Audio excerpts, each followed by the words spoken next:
E continuando nessa sessão que pode decretar aí o fim da nossa liberdade de expressão e de crítica nas redes sociais, embora, é claro, já haja uma patrulha muito grande, o presidente do STF, Luiz Roberto Barroso, usou a palavra censura ao debater censura. Eu publiquei isso mais cedo no X, e é claro que a gente vai acompanhar também esse trecho, que começa com uma fala de Cristiano Zanin, aqui no Papo Antagonista. Pode soltar. Eu acho que, na verdade, as plataformas também têm condições de fazer uma avaliação se está-se diante de um caso manifestamente criminoso ou não. Eu dei um exemplo. Eu teria dúvida se num debate público eleitoral, se isso não dependeria de iniciativa da parte ou se a gente teria que impor à plataforma o ônus da remoção, entendeu? Ela fazer a censura, ou ela fazer a avaliação do que pode e do que não pode. Esse momento é muito emblemático, né? Porque toda hora os ministros do Supremo Tribunal Federal estão alegando, já anos antes dessa sessão específica, que não se trata de censura. Regulamentar não é censurar, é para evitar os crimes, é para salvar as crianças, é para salvar as mulheres, etc. E aí, na hora que você tem que discutir a questão prática, fica difícil não usar a palavra objetiva. Quer dizer, como é que você debate sobre algo sem nomear algo, sem identificar expressamente aquilo? É claro que a palavra censura tem vários significados e tal, mas dentro desse contexto, ele está falando justamente da remoção de conteúdo. E aí ele usa a palavra censura. A discussão é se a parte vai ter que reivindicar a remoção e passar pelo Poder Judiciário, ou se, quando é manifestamente criminoso, que é outro conceito aí bastante problemático, a rede social tem que fazer a censura. E esse que é o problema, é isso que as plataformas, inclusive, alegam. Olha, se a gente puder ser punido por não ter removido um conteúdo que depois o Poder Judiciário vai considerar manifestamente criminoso, então a gente vai ter que remover aquilo que a gente suspeitar que o Poder Judiciário pode eventualmente considerar criminoso. Então, o nível de remoção vai aumentar para que a plataforma não tenha que arcar com um custo de indenização, de responsabilização penal muito mais alto. Então, eles vão removendo um monte de conteúdos que eles não removeriam em circunstâncias normais, como a legislação é hoje, por exemplo, porque senão eles vão poder ser punidos. Então, Duda Teixeira, não é emblemático que o Barroso use a palavra censura? Emblemático, revelador, né? Eu acho que os ministros do STF, talvez com exceção do André Mendonça, eles já têm um objetivo em vista, que é a censura. Aí, como eles vão fazer a censura, é que eles não sabem direito ainda. Então, vamos criar uma entidade, o Gilmar Mendes estava falando, vamos criar uma entidade.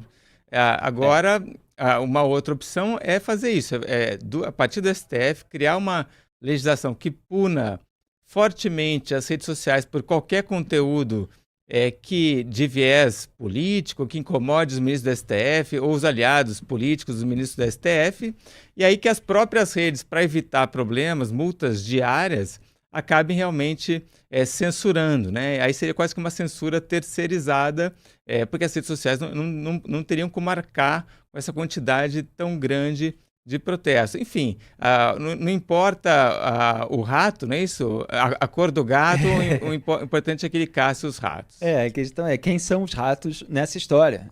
São todos os brasileiros que ousam publicar uma informação inconveniente para uma autoridade poderosa, que ousam fazer uma crítica, que ousam fazer uma ironia a uma autoridade, e agora tem jornalistas que estão sendo punidos, estão sendo condenados a pagar indenização de R$150 mil por excesso de ironia, na alegação de um relator. Então, assim, é muito grave o que está acontecendo, e a forma como o Barroso se expressou, não só pelo uso da palavra censura, mas por toda a formulação que ele faz, mostra que eles estão absolutamente perdidos. Eles sabem que eles querem limitar, eles querem regulamentar, eles querem censurar. Até o Barroso está usando essa palavra, só que eles realmente não sabem como fazer. Então a gente assiste aquilo, eu sempre tenho essa sensação, já há anos eu falo isso, já escrevi até artigo com essa expressão, de que a gente está vendo um monte de tiozão de WhatsApp discutindo coisas das quais eles não entendem. Em primeiro lugar, eles não entendem da ferramenta. Eles não estão acostumados com esses mecanismos. Então, olha só, eu vou trazer aqui a citação daquilo que a gente mostrou. O Barroso fala assim: eu teria dúvida se num debate público eleitoral, se isso não dependeria de iniciativa da parte. Olha, a parte, num debate público eleitoral, imagino que ele esteja se referindo diretamente à coligação que está concorrendo numa eleição, que possa ser prejudicada por algum tipo de publicação. Mas, claro que ele falou de uma maneira genérica, então pode ser todo mundo, né? Porque todo mundo está ali podendo publicar qualquer coisa durante o período eleitoral. Então a parte, de repente, pode ser a parte atingida e tal. Ele não foi muito específico na sua formulação, mas estava ali dentro de um contexto. Ou se a gente teria que impor à plataforma o ônus da remoção. Quem é a gente? É o Poder Judiciário. Então, assim, a parte... Vamos supor que ele esteja se referindo especificamente aos partidos, a coligação que inclui aquele partido do qual o candidato é representante. Então, assim, ele está dizendo, o partido teria que fazer uma ação no Poder Judiciário, na Justiça Eleitoral, para que a Justiça Eleitoral determine a remoção do conteúdo, ou se a Justiça Eleitoral, por conta própria, vai impor à plataforma a remoção de determinados conteúdos. Seja na hora, se a Justiça Eleitoral julgar que aquele conteúdo não é legal, né, é indevido, seja impor à plataforma o ônus da remoção. Seja de uma maneira genérica, né, determinar desde já que a plataforma vai ter que remover qualquer conteúdo que seja manifestamente criminoso. Essa palavra também bastante ampla, né? Essa expressão bastante ampla. E aí ele fala em seguida, ela fazer a censura ou ela fazer a avaliação do que pode e do que não. Quer dizer, você, nessa expressão, nessa formulação do Barroso, você tem todas as possibilidades. Eles simplesmente não sabem o que fazer.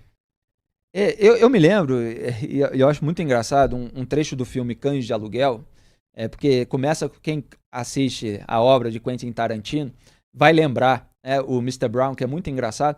Eles começam assaltando uma joalheria, depois eles vão para o ponto de encontro dos criminosos. E aí alguns dos criminosos que assaltaram a joalheria não chegam, né? E aqueles que chegam no ponto de encontro, eles estão ali discutindo o que fazer. E um vira para o outro e fala assim, cadê fulano? Cadê Beltrano? E aí o Mr. Brown, que é um cara muito icônico, ele fala assim, ou ele morreu, ou ele foi pego pela polícia, ou ele fugiu com o dinheiro, não quer encontrar a gente, ou não sei o que. Ele dá todas as opções. E o cara fala assim, valeu, obrigado. Tipo, isso aí é óbvio, né? Isso aí até eu sei que tudo pode ter acontecido. Ele quer uma resposta. Então, assim, o que o Barroso coloca é como se ele fosse o Mr. Brown ali. Tá tudo absolutamente no ar, Duda Teixeira. E parece que eles estão votando sem decidir essas coisas. É assim, vamos votar para regulamentar, tem que ser limitado, etc. Depois a gente se vira para fazer o acórdão. Diga. É um pouco louco também o jeito como é que funciona o STF, né? Porque isso, cada um faz o seu voto, dá uma opinião e aí depois eles juntam isso, não sei como, ele tem uma mágica, né? E aí sai uma outra coisa. E essa perspectiva da Justiça Eleitoral sair dizendo ali, derruba aquele, num Brasil, um país de dimensões continentais, né? Imagina quando chegar na eleição de prefeito, né? Que são 5.000 prefeituras, mas mesmo assim, 25 estados, deputados federais, senadores, e a justiça dizendo, derruba aquele, é óbvio que vai ser uma coisa discricionária, né? Isso. Em algum momento a justiça vai estar alinhada com, a gente sabe, com esse consórcio que a gente tem hoje aí, o STF, com o governo, né? E aí vai acontecer que vai ser uma coisa enviesada, né? Não tem como não ser, porque o Brasil é muito grande. É muito candidato, né? E aí vai ser uma coisa seletiva e discricionária. Pois é, o seu comentário complementou o meu de uma forma bem amarrada, como a gente gosta aqui no Papo Antagonista. Por quê? Eles não estão conseguindo determinar um caminho que seja justo, que seja específico. Eles estão fazendo ali toda uma alegação, todo um debate, mas no fundo é para empurrar uma aprovação que depois vai ser feita de uma maneira discricionária. Porque parece que esse é o objetivo.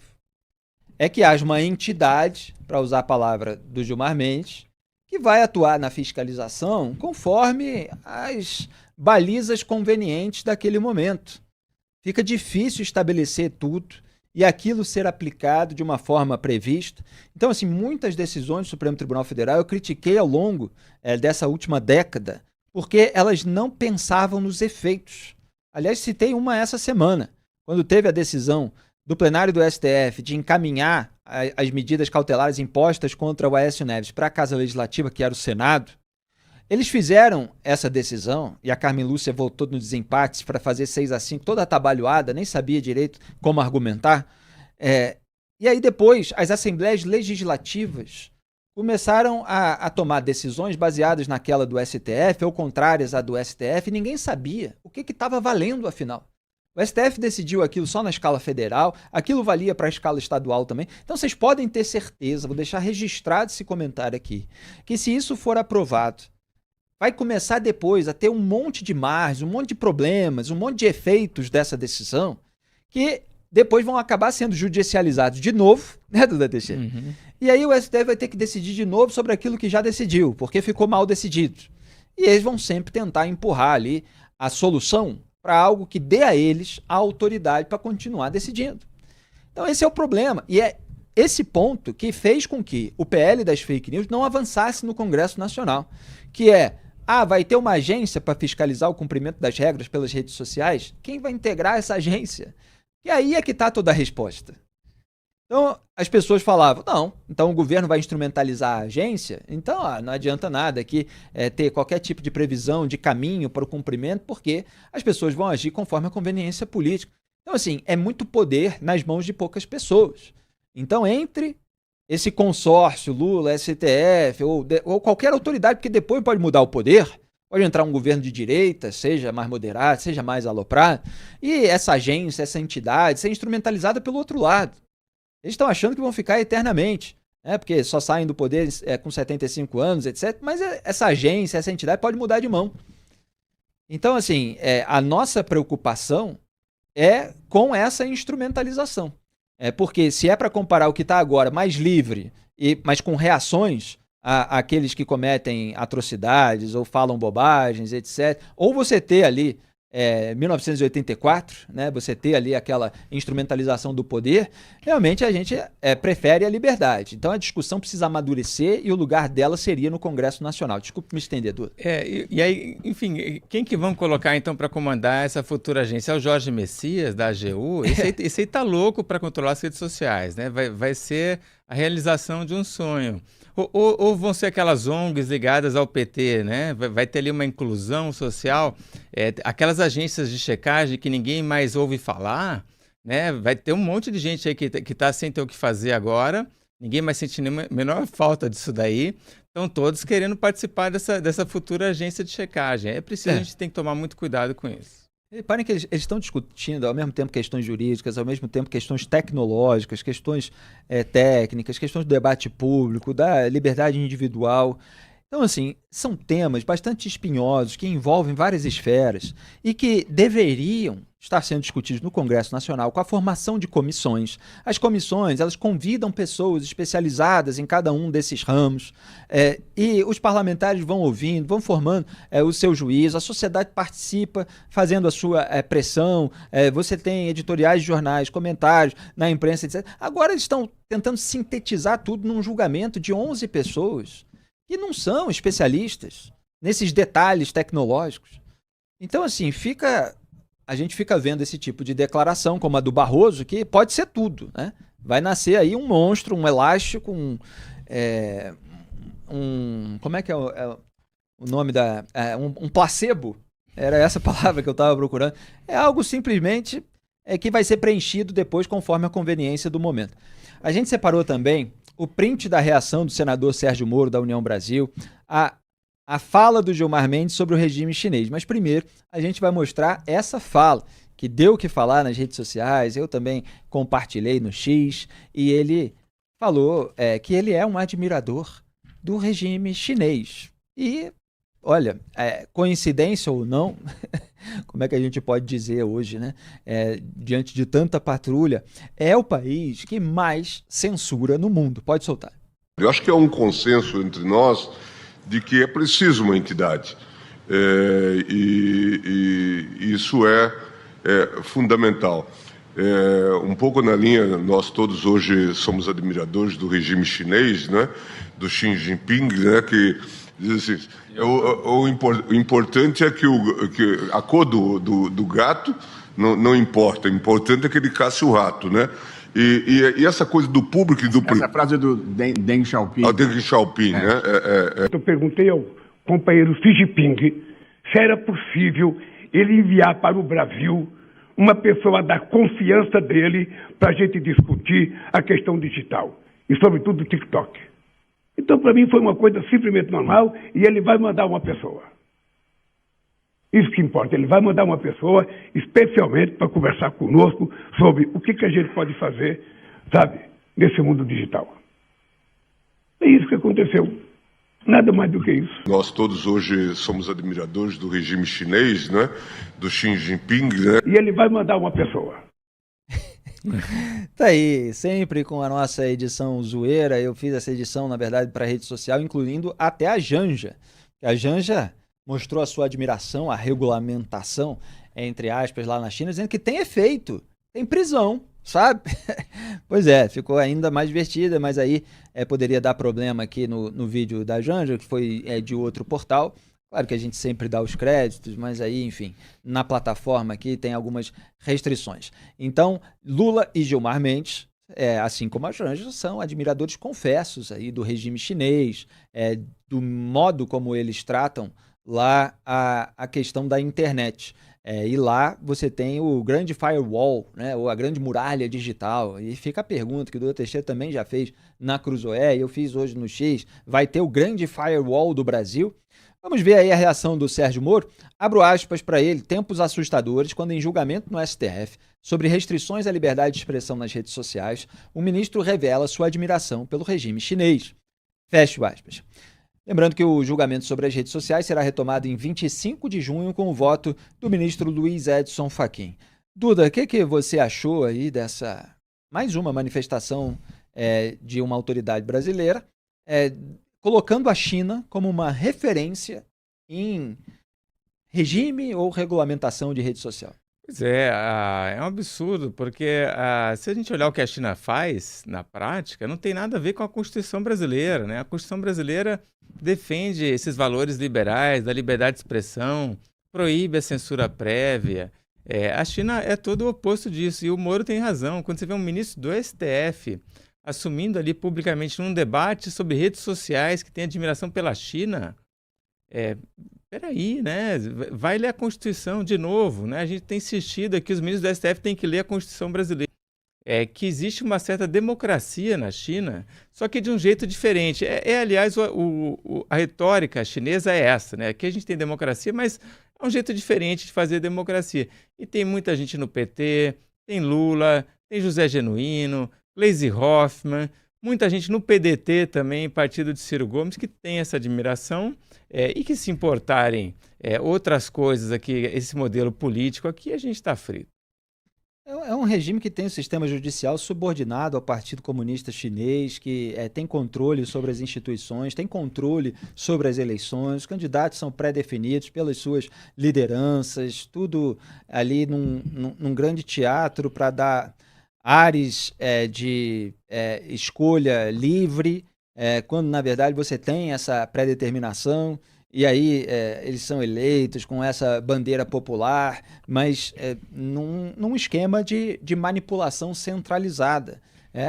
E, enfim, você tem a restrição à liberdade de expressão, você tem toda essa supremacia do Partido Comunista Chinês. Como é que isso é admirável, a despeito aí de vantagens econômicas que se tem, mas por meio de um regime centralizador, de um regime autoritário, que não dá liberdade para as pessoas e, obviamente, aliás, eu ia falar aqui da questão da corrupção, porque algumas pessoas levantaram, não pode ser admirador, essas pessoas não podem ser, porque lá se combate a corrupção. Agora, se combate a corrupção que não está pré-mancomunada com o partido. Porque o partido tem tanto controle que, obviamente, as suas lideranças têm uma vida nababesca. Então, assim, aquela corrupção no setor privado, aquela corrupção não da qual o partido não participa, essa é punida com rigor. Então, assim, não é um regime, né, por onde quer que se olhe, que mereça uma grande admiração. E é claro que a gente não está falando sobre o povo chinês, sobre o empreendedorismo chinês, sobre a tecnologia chinesa, mas sobre o sistema de governo, sobre um sistema que contradiz, na verdade, a defesa da democracia que essas autoridades dizem fazer, Duda. O Lula, vamos lembrar, anda num carro da BYD, né? Ele ganhou um carro de presente que ele pode usar ali à vontade como presidente. É óbvio que tem um conflito de interesse nessa história. A China tem muito dinheiro, oferece muitas oportunidades para o Brasil, mas no bojo aí dessa relação comercial, tem muita gente querendo importar esse modelo que você muito bem detalhou, e aí é ditadura que a gente não pode aceitar.